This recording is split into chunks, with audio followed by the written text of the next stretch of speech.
Sebab Tuhan telah mendamaikan dunia dengan dirinya oleh Kristus, dengan tidak memperhitungkan pelanggaran mereka.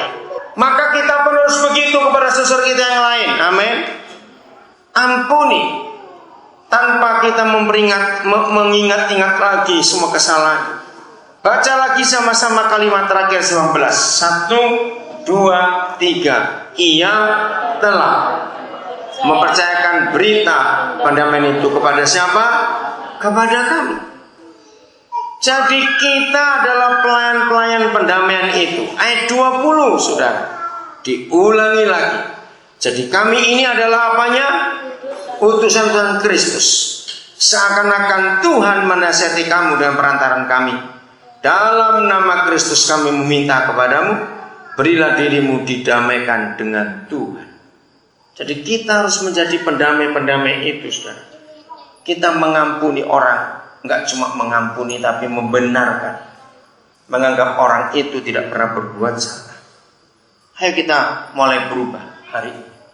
Bagian terakhir, saudara. 1 Yohanes pasal 1. Ayat yang kelima mulai. Dan inilah berita yang telah kami dengar dari Dia, dan yang kami sampaikan kepada kamu. Tuhan adalah terang, dan di dalam Dia sama sekali tidak ada kegelapan. Renungkan, Dia adalah terang. Karena terang maka nggak ada kegelapan. Ayat 6. Jika kita katakan bahwa kita beroleh persekutuan dengan Dia, namun kita hidup di dalam kegelapan, kita berdusta dan kita tidak melakukan kebenaran. Ingat itu, pendusta itu masuk neraka. Kalau kita berdusta, bukan karena kita berdosa pada orang, tapi berdosa pada Tuhan, karena kita tidak bisa bersekutu dengan yang lain. Ayat 7.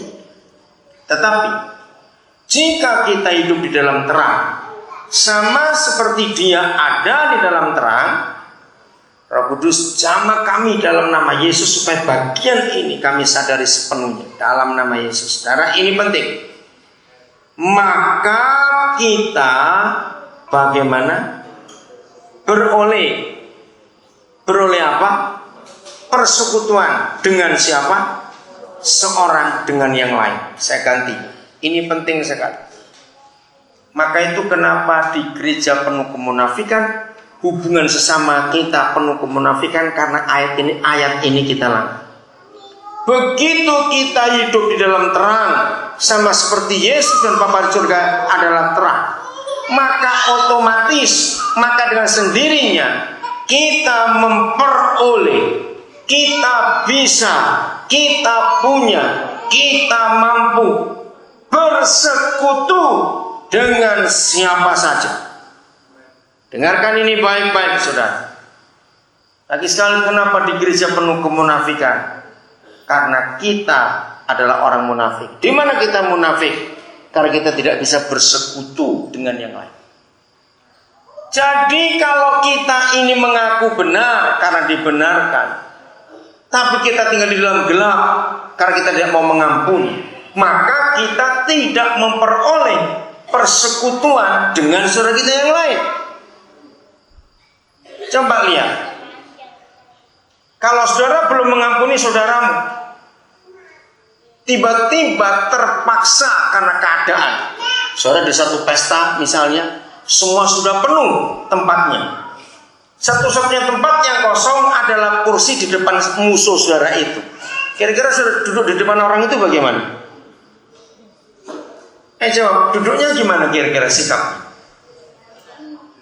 Enggak nyaman. Walaupun makanannya enak-enak, jadi enak enggak makan di depan musuh itu tadi? Nah, artinya kita enggak memperoleh persekutuan dengan orang itu. Maka itu saudara, jangan kita dijadikan orang munafik, karena kita enggak bisa bersekutu. Ini penting sekali. Hari ini kita harus bertobat. Apalagi kita tinggal satu kompleks, satu komunitas ini. Janji ya, besok atau kapan kita ketemu hamba Tuhan, ketemu saudara kita, ketemu siapa saja. Entah di pasar, entah di taksi, entah di jalan, entah di mana, entah di toko. Kalau kita sudah mengampuni dan kita sudah membenarkan orang lain seperti yang Tuhan Yesus buat atas kita, maka kita ketemu orang itu pasti enak semuanya. Betul nggak? Nggak ada ganjalan, nggak ada kemunafikan, pura-pura senyum tapi hatinya dongkolnya luar biasa. Nggak ada begitu. Lega sekali. Nah, itu artinya kita memperoleh persekutuan seorang dengan yang lain. Dan darah Yesus anaknya itu menyucikan. Seharusnya ini membenarkan kita daripada segala dosa. Maka itu siapa di antara kita yang sampai hari ini kalau ketemu itu masih ada rasa nggak enak, nggak bisa bebas. Ingat itu. Ini bahaya sekali. Pasal 3 1 Yohanes ayat yang ke-15, ini ayat yang terakhir. 1 Yohanes 3 ayat yang ke-15. Saudara jangan main-main dengan firman ini. Kita harus berubah. Setiap orang yang bagaimana membenci saudaranya adalah apa, Bang? Pembunuh. Jangan cuma pembunuh aja, pembunuh siapa? Lengkap bacanya. Pembunuh manusia. Karena pembunuh bisa pembunuh nyamuk, pembunuh RW, pembunuh ayam. Tapi ini pembunuh manusia. Ingat itu. Dan seorang pembunuh manusia bagaimana? Dan kamu tahu bahwa tidak ada apa? Seorang pembunuh yang, baca terus.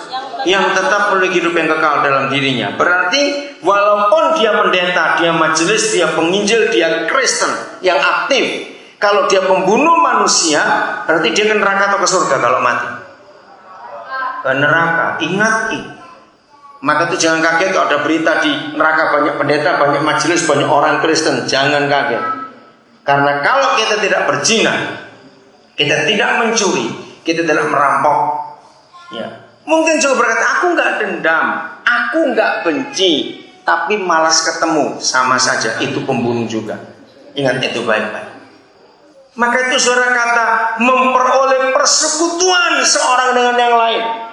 Saya mau tanya kepada masing-masing saudara hari ini, baik suami istri maupun kita sesama saudara dalam pelayanan. Siapa yang sudah mulai malas ngomong dengan yang lain? Ayo suami istri juga begitu. Siapa semua malas ngomong? Karena ngomong pendek ribut, ngomong panjang ribut, gak usah ngomong sudah. Berarti saudara jadi pembunuh. Siapa di antara saudara, di antara kita semua ini penting. Kita malas bicara karena kita masih memakai ukuran manusia, kita pakai buat mengukur orang itu. Ayo kita bertobat hari ini. Sungguh-sungguh kita berubah. Jangan biarkan kegelapan menutupi kita. Tapi mari kita biarkan terang yang menerangi kita karena darah Yesus. Jangan saudara biarkan kita tetap dalam kesalahan. Renungkan lagi kuasa gereja adalah apa tadi? Ayo, kuasa gereja itu apa? Mengampuni orang. Kita punya kuasa yang luar biasa. Dan itu sungguh-sungguh hebat. Tolong memberkati kita semua. Sebab Tuhan telah mendamaikan dunia dengan dirinya oleh Kristus, dengan tidak memperhitungkan